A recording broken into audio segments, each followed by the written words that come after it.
এখানে দেখো কি বলেছে, বলেছে প্রথম বর্ণটি শেষে আর শেষের বর্ণটি প্রথমে লিখে কি পাওয়া যায় দেখো। আমরা কি করব, প্রথমে যেটা দেওয়া আছে দেখো কি ল, তারপরে কি দ, তাহলে উল্টে পাল্টে দেব, শেষেরটাকে প্রথমে লিখবো, মানে প্রথমে লিখবো দ, এই হলো ত, তারপরে লিখবো আগেরটা মানে ল, এই হলো ল, তাহলে হয়ে গেল দল।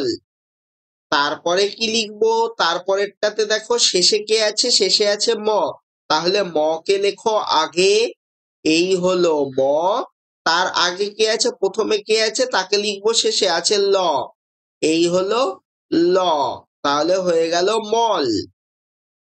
তারপরেরটাতে শেষে কে আছে, বর্গের জ, তাহলে বর্গের জ কে লেখো আগে, বর্গের জ কে আমি আগে লিখলাম।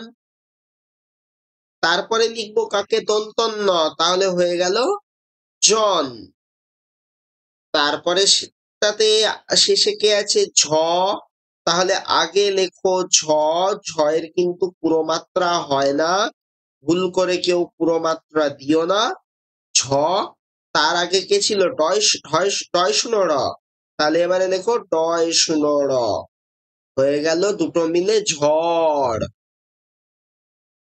তারপরে কে আছে, তারপরেরটায় শেষে আছে হ, তাহলে আগে লেখো তোমরা হ, তারপরে লেখো ল, দুটো মিলে হয়ে গেল হলো।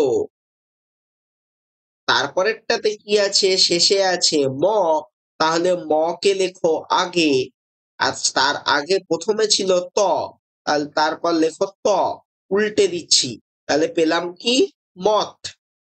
তারপরে শেষে আছে কে ব, তাহলে ব কে লেখো আগে, তারপরে আছে ক, তাহলে লেখো ক, তাহলে প আর ক মিলে হয়ে গেল পক। এখানে কি আছে, এখানে শেষে আছে ক, তাহলে আগে লেখো ক, আগে লেখো ফ, আগে তারপরে লেখো ল, হয়ে গেল ফল।